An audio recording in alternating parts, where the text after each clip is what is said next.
بسم اللہ الرحمن الرحیم۔ السلام علیکم ناظرین، مہر وائس یوٹیوب چینل میں خوش آمدید۔ دوستو، آج ہم آپ کو بتانے جا رہے ہیں خانوادہ رسول صلی اللہ علیہ وآلہ وسلم یعنی اہل بیت و اطہار کی شان و عظمت کا ایک ایسا ایمان افروز واقعہ کہ کیسے ان کی عزت و تکریم کرنے کی وجہ سے حضرت جنید بغدادی رحمۃ اللہ تعالی علیہ، جو کہ پہلے اپنے زمانے میں دنیا کے سب سے بڑے پہلوان ہوا کرتے تھے، اہل بیت و اطہار کی عزت و تکریم کی وجہ سے اللہ پاک نے ان کو کیسے اپنے زمانے کا سب سے بڑا ولی اللہ بنا دیا۔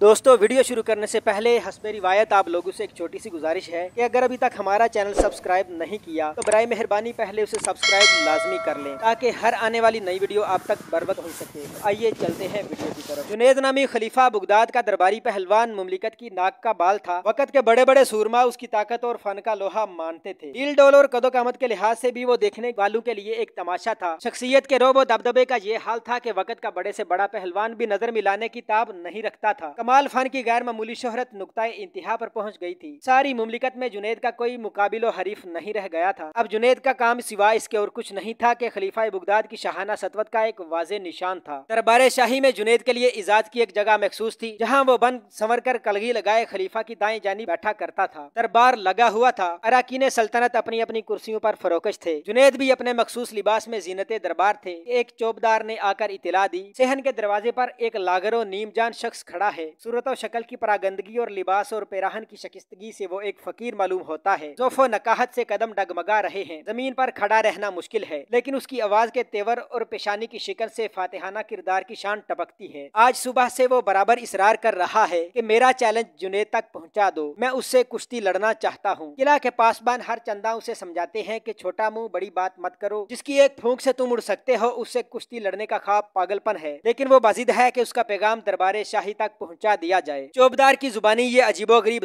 خبر سن کر اہل دربار کو اس آنے والے اجنبی شخص سے دلچسپی پیدا ہو گئی۔ خلیفہ نے حکم دیا اسے حاضر کیا جائے۔ تھوڑی دیر کے بعد چوبدار اسے اپنے ہمراہ لیے ہوئے حاضر ہوا کہ قدم ڈگمگا رہے تھے، چہرے پر ہوائی اڑ رہی تھی۔ بڑی مشکل سے وہ دربار میں آ کر کھڑا ہوا۔ تم کیا کہنا چاہتے ہو؟ وزیر نے دریافت کیا۔ جنید سے کشتی لڑنا چاہتا ہوں، اجنبی نے جواب دیا۔ کیا تمہیں معلوم نہیں ہے کہ جنید کا نام سن کر بڑے بڑے زوراوروں کے ماتھے پر پسینہ آ جاتا ہے؟ ساری ریاست میں اب ان کا کوئی مد مقابل نہیں ہے۔ وہ شخص کہنے لگا، جنید کی شہرت ہی مجھے یہاں تک کھینچ کر لائی ہے۔ اسی اعتقاد موہوم کی میں تردید کرنا چاہتا ہوں کہ ساری ریاست میں جنید کا کوئی مد مقابل نہیں رہ گیا ہے۔ قد و قامت کا شکوہ اور بازوؤں کا کسبل ہی فتح و شکست کا معیار نہیں ہے۔ فن کی ذہانت بھی اپنا ایک مقام رکھتی ہے۔ اطمینان رکھیے، میرا دماغی توازن اپنی جگہ پر بالکل درست ہے۔ اجنبی شخص کی جرأت گفتار پر سارا دربار دم بہود ہو کے رہ گیا۔ آپس میں سرگوشیاں ہونے لگیں۔ دانشوروں کی طرح اس کا انداز گفتگو یقیناً کسی پراسرار شخصیت کی نشاندہی کرتا ہے۔ ظاہری بے مائگی کے ساتھ کشور کشا بہادروں جیسے کردار کے پیچھے ہو نہ ہو کوئی مہارت فن کا عجیب و غریب کرشمہ ہے۔ جنید بھی اجنبی شخص کو حیرت کی نظر سے دیکھ رہے تھے۔ ہزار تجسس کے بعد بھی اس کے سراپا میں فنی مہارت کی کوئی علامت نہیں مل رہی تھی۔ سخت حیران تھے کہ آخر کس چیز نے اسے اتنا جری بنا دیا ہے۔ مسئلہ بہت پیچیدہ بن گیا تھا، اس لیے خلیفۃ المسلمین کے اشارے پر ایک وزیر نے اہل دربار کی رائے دریافت کی۔ سارا نشیب و فراز سمجھانے کے بعد بھی اگر یہ باضد ہے تو اس کا چیلنج منظور کر لیا جائے۔ انجام کا یہ خود ذمہ دار ہے۔ مقابلے میں شکست کھا گیا تو یہ توقع کے عین مطابق ہوگی، اور اگر فتح یاب ہو گیا تو ایک پراسرار شخصیت کے جوہر کمال سے پہلی بار دنیا کو روشناس کرانے کا فخر ہمیں حاصل ہوگا۔ کشتی کے مقابلے کے لیے دربار شاہی سے تاریخ اور جگہ متعین کر دی گئی۔ محکمہ نشر و اشاعت کے اہلکاروں کو حکم صادر ہوا کہ ساری مملکت میں اس کا اعلان کر دیا جائے۔ اطمینان رکھا جائے، میں وقت مقررہ پر دنگل میں حاضر ہو جاؤں گا۔ یہ کہتے ہوئے اجنبی شخص دربار سے رخصت ہو گیا۔ اپنے زمانے میں جنید کا کوئی مد مقابل نہیں ہے، یہ یقین لوگوں کے دلوں میں اس طرح گر کر چکا تھا کہ مقابلے کی تیاری کا ذکر جس نے بھی سنا دم بخود رہ گیا۔ ساری مملکت میں ہونے والے دنگل کا تہلکہ مچا ہوا تھا۔ شاہراہوں اور بازاروں میں ہر جگہ یہی تذکرہ موضوع سخن بن گیا تھا۔ ہر شخص اس اجنبی مسافر کو دیکھنے کے لیے بےتاب تھا۔ مقابلے والے مقررہ دن بغداد کا سب سے وسیع میدان لاکھوں تماشائیوں سے کھچا کھچ بھر گیا تھا۔ اکھاڑے کے حاشیے پر چاروں طرف نہایت کرینے سے کرسیاں بچھا دی گئی تھیں۔ یہ شاہی خاندان، درباری معززین اور مملکت کے امائے دین کی نشست گاہ تھی۔ تمام آنے والے اپنی نشستوں پر آ کر بیٹھ چکے تھے۔ خلیفہ بغداد अपनी जरनिगार कुर्सी पर तशरीफ फरमा थे। अब उस अजनबी शख्स का इंतजार था जिसने चैलेंज देकर सारे इलाके में तहलका मचा दिया था। हजरत जुनैद के तरफदार फातिहाना खुशी के जज्बे में मजमे को यकीन दिला रहे थे कि उसका इंतजार बेसूद है, अब वो नहीं आएगा। जुनैद से नबर्द आजमा होना आसान नहीं है। जुनैद के तस्वुर ही से बड़े बड़ों का पिता पानी हो जाता है। इस मैदान में उन लोगों की तादाद बहुत ज्यादा थी जो गायबाना तौर पर उस अजनबी शख्स के हामी थे। नामालूम तौर पर उनके दिलों में हमदर्दी का जज्बा पैदा हो गया था। मौजूदा सूरत हाल से उनके चेहरों पर अफसुर्दगी का निशान वाज़ेह होने लगा। नाउमीदी के आलम में बड़ी हिम्मत करके उनमें से एक शख्स खड़ा हुआ और उसने सफाई पेश करते हुए कहा, अभी वक्त मुकर्ररा में कुछ वक्फा बाकी रह गया है, इसलिए अजनबी शख्स के बारे में कोई आखिरी फैसला करना कबल अज वक्त है। हो सकता है किसी माकूल उज़र की बिना पर ताखीर हो गई हो। वक्त मुकर्ररा में अभी चंद ही लम्हे बाकी रह गए थे कि वजीर ऐलान करने खड़ा हुआ। सारा मजमा गोश बर आवाज हो गया। मुंह से पहला लफ्ज निकला ही था कि मजमा के किनारे से एक शख्स ने आवाज दी, जरा ठहर जाइए, वो देखिए सामने गर्द उड़ रही है, हो सकता है वही अजनबी शख्स आ रहा हो। इस आवाज पर सारा मजमा गर्दे राह की तरफ देखने लगा। आने वाले राहगीर के हर कदम पर दिलों का आलम ज़ेरो ज़बर हो रहा था। कुछ ही फासले पर फिजाओं में उड़ता हुआ गुबार लाखों उम्मीदों का मरकज़े निगाह बन गया था। चंद ही लम्हे के बाद जब गर्द साफ हुई तो देखा गया कि एक नहीफो लागर इंसान पसीने में शराबूर हाँपते हाँपते चला आ रहा है। मजमा से करीब होने के बाद आसारो कराइन से लोगों ने पहचान लिया कि ये वही अजनबी शख्स है जिसका इंतजार हो रहा था। ये मालूम होते ही हर तरफ खुशी की लहर दौड़ गई। सारा मजमा उस अजनबी शख्स को देखने के लिए टूट पड़ा। बड़ी मुश्किलों से हुजूम पर काबू हासिल करके उसे मैदान तक पहुंचाया गया। ज़ाहरी शक्लो सूरत देखकर लोगों को सख्त हैरत थी कि ज़ौफ़ नातवानी से ज़मीन पर जिसके कदम सीधे नहीं पड़ते, वो जुनैद जैसे कोह पेकर पहलवान से क्या मुकाबला कर सकता है। दंगल का वक़्त हो चुका था। ऐलान होते ही हजरत जुनैद तैयार होकर अखाड़े में उतर गए। वो अजनबी शख्स भी कमर कस कर एक किनारे खड़ा हो गया। लाखों तमाशाइयों के लिए बड़ा ही हैरत अंगेज मंजिर था। हजरत जुनैद के सामने वो अजनबी शख्स गर्दे राह मालूम हो रहा था। फटी आंखों से सारा मजमा दोनों की नकलो हरकत देख रहा था। हजरत जुनैद ने खून ठोंक कर जोर आजमाई के लिए पंजा बढ़ाया। उस अजनबी शख्स ने दबी जुबान से कहा, कान करीब लाइए, मुझे आपसे कुछ कहना है। न जाने उस आवाज में क्या सहर था कि सुनते ही हजरत जुनैद पर एक सख्ता तारी हो गया। अचानक फैले हुए हाथ सिमट गए। कान करीब करते हुए कहा, फरमाइए। अजनबी की आवाज गुलूगीर हो गई। बड़ी मुश्किल से इतनी बात मुंह से निकल सकी, जुनैद मैं कोई पहलवान नहीं हूँ, जमाने का सताया हुआ एक आले रसूल सल्लल्लाहु अलैहि वसल्लम का फर्जंद हूँ। सैयदा फातिमा सलामुल्लाह अलैहा का एक छोटा सा कुंबा कई हफ्ते से जंगल में पड़ा हुआ फाकों से नीम जान है। सैयदजादियों के बदन पर कपड़े भी सलामत नहीं हैं कि वो घनी झाड़ियों से बाहर निकल सकें। छोटे छोटे बच्चे भूख की शिद्दत से बेहाल हो गए हैं। हर रोज़ सुबह को ये कहकर शहर आता हूँ कि शाम तक कोई इंतज़ाम करके वापस लौटूंगा, लेकिन ख़ानदानी गैरत किसी के आगे मुँह नहीं खोलने देती। गिरते पड़ते बड़ी मुश्किल से आज यहाँ तक पहुँचा हूँ। फतेह खैबर का खून हाशमी रगों में सूखता जा रहा है। चलने की सकत बाकी नहीं है। शर्म से भीख मांगने के लिए हाथ नहीं उठते। मैंने तुम्हें सिर्फ इस उम्मीद पर चैलेंज दिया था कि आले रसूल सल्लल्लाहु अलैहि वसल्लम की जो अकीदत तुम्हारे दिल में है, आज उसकी आबरू रख लो। वादा करता हूँ कि कल मैदान क़यामत में नाना जान से कहकर तुम्हारे सर पर फतह की दस्तार बंधवाऊंगा। अजनबी शख्स के ये चंद जुमले निश्तर की तरह हजरत जुनैद के जिगर में पेवस्त हो गए। पलकें आंसू के तूफान से बोझल हो गईं। इसको ईमान का सागर मौजू के तलातुम से ज़ेरो ज़बर होने लगा। आज कौनैन का सुरमदी एजाज सर चढ़कर जुनैद को आवाज़ दे रहा था। आलमगीर शोहरतो नामूस की पामाली के लिए दिल की पेशकश में एक लम्हे की भी तखीर नहीं हुई।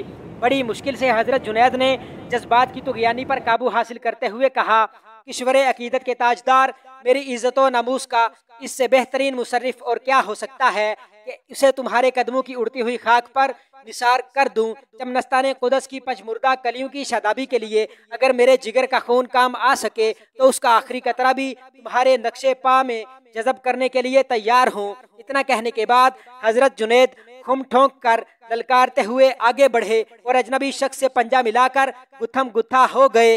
सचमुच कुश्ती लड़ने के अंदाज में थोड़ी देर पेंतरा बदलते रहे। सारा मजमा नतीजे के इंतजार में साकतों खामोश नजर जमाए देखता रहा। चंद ही लम्हे के बाद हजरत जुनैद ने बिजली की तेजी के साथ एक दाव चलाया। आंखें खुली तो जुनैद के हामियों के नारा हाय तहसीन से मैदान गूंज उठा। हैबत से देखने वालों की पलकें झपक गईं, लेकिन दूसरे ही लम्हे हजरत जुनैद चारू शाने चित थे और सीने पर सैयदा का नहीफो नातवा शहजादा फतह का परचम लहरा रहा था। हजरत जुनैद की फातिहाना जिंदगी का नक्शा देखने वाली आंखें इस हैरत अंगेज नज़ारे की ताब न ला सकीं। एक लम्हे के लिए सारे मजमा पर सख्ते की सी कैफियत तारी हो गई। आंखें फटी की फटी रह गईं। हैरत का तलीसम टूटते ही मजमा ने नहीफो नातवा सैयद को गोद में उठा लिया। मैदान का फातेह अब सरू से गुजर रहा था और हर तरफ से इनामो किराम की बारिश हो रही थी। तहसीनो आफरीन के नारों से कान पड़ी आवाज सुनाई न देती थी। शाम तक फतह का जुलूस सारे शहर में गश्त करता रहा। रात होने से पहले पहले एक गुमनाम सैयद किलातो इनामात का बेशबहा जहीरा लेकर जंगल में अपनी पनाहगाह की तरफ लौट चुका था। जुनैद अखाड़े में उसी शान से चित लेटे हुए थे। अब किसी को कोई हमदर्दी उनकी जात से नहीं रह गई थी। हर शख्स उन्हें पाए हकारत से ठकराता और मुलामत करता हुआ गुजर रहा था। उम्र भर मधोस ताज का खराज वसूल करने वाला आज जहर में बुझे हुए तानू और तौहीन अमेज कलिमात से मसरूर शाद हो रहा था। हुजूम खत्म हो जाने के बाद खुद ही उठे और शहराए आम से गुजरते हुए अपने दौलत खाने पर तशरीफ ले गए। आज की शिकस्त की जिल्लतों का सुरूर उनकी रूह पर एक खुमार की तरह छा गया था। उम्र भर की फातिहाना मुसर्रतें वो अपनी नंगी पीठ के निशानात पर बखेर आए थे। रात को इशा की नमाज से फारिग होने के बाद हजरत जुनैद जब अपने बिस्तर पर लेटे तो बार बार कान में ये अल्फाज गूंज रहे थे, वादा करता हूँ कि कल मैदान क़यामत में नाना जान से कहकर तुम्हारे सर पर फतह की दस्तार बंधवाऊंगा। क्या सचमुच ऐसा हो सकता है? क्या मेरी किस्मत का सितारा यक बयक इतनी बुलंदी पर पहुंच जाएगा कि सरकार दो आलम सल्लल्लाहु अलैहि वसल्लम के नूरानी हाथों की बरकतें मेरी पेशानी को छू लें? अपनी तरफ देखता हूँ तो किसी तरह अपने आप को इस एजाज़ के काबिल नहीं पाता, लेकिन लाडलू की हिट भी तो कोई चीज़ है। अगर मैदान हशर में शहजादे मचल गए तो रहमते तमाम को क्यों कर गवारा हो सकेगा कि उनके दिल के नाजुक आबगीने पर कोई आंच आ जाए। सारे ज़माने में आले रसूल की ज़ुबान का भरम मशहूर है। गर्दन कट सकती है, दी हुई ज़ुबान नहीं कट सकती। आखिर करबला के लालाजार की सुर्खी ज़ुबान ही के बरम से तो आज तक कायम है। नबी जादू का वादा गलत नहीं हो सकता। क़यामत के दिन वो ज़रूर अपने नाना जान तक मेरी बात पहुँचाएंगे। ये सोचते सोचते हजरत जुनैद की पुरनम आँखों पर नींद का एक हल्का सा झोंका आया और वो खाकदान गीती से बहुत दूर एक दूसरी दुनिया में पहुंच गए। क्या देखते हैं कि सुनहरी जालियों से रोशनी की एक किरण फूटी और मदीने का आसमान रोशनी से मामूर हो गया।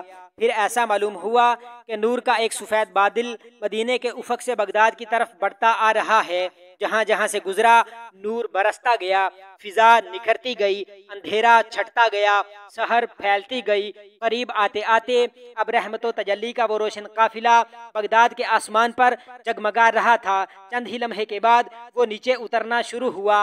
हजरत जुनैद के सेहन का चप्पा चप्पा नूर से मामूर हो गया। तिलाते जमाल से आंखें खैरा हो गईं। दिल कैफो सुरूर में डूब गया। दरो दीवार और शजरो हजर को जुबान मिल गई और अस्सलातु वस्सलामु अलैका या रसूल अल्लाह के नगमों से फिजा गूंज उठी। आलम बेखुदी में हजरत जुनैद सुल्तान कौनैन सल्लल्लाहु अलैहि वसल्लम के कदमों से लिपट गए। सरकार सल्लल्लाहु अलैहि वसल्लम ने रहमतों के हुजूम में मुस्कुराते हुए फरमाया, जुनैद उठो, क़यामत से पहले अपने नसीबे की सरफराजियों का निज़ारा कर लो।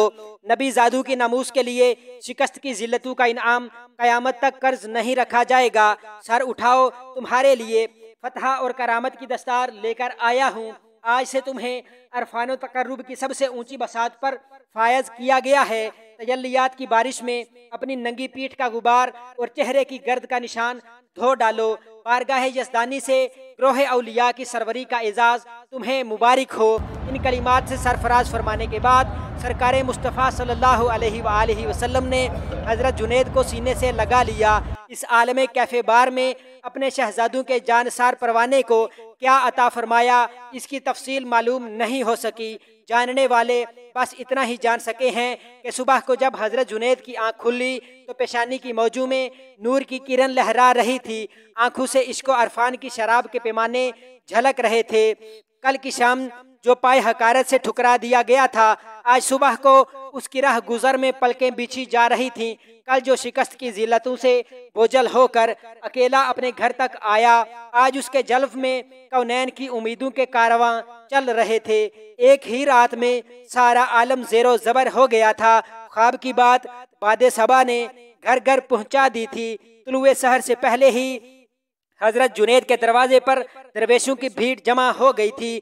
जो ही बाहर तशरीफ लाए, खराजे अकीदत के लिए हजारों गर्दनें झुक गईं। खलीफा बगदाद ने अपने सर का ताज उतार कर कदमों में डाल दिया। सारा शहर हैरत व पशेमानी के आलम में सर झुकाए खड़ा था। मुस्कुराते हुए एक बार नजर उठाई और हैबत से लरसते हुए दिलों को सुकून बख्श दिया। पास ही किसी गोशे से आवाज आई, ग्रोहे औलिया की सरवरी का एजाज मुबारक हो। मुंह फेर कर देखा तो वही नहीफो नज़ार आले रसूल फुरते खुशी से मुस्कुरा रहा था। सारी फिजा सैयदुत ताइफा की मुबारकबाद से गूंज उठी।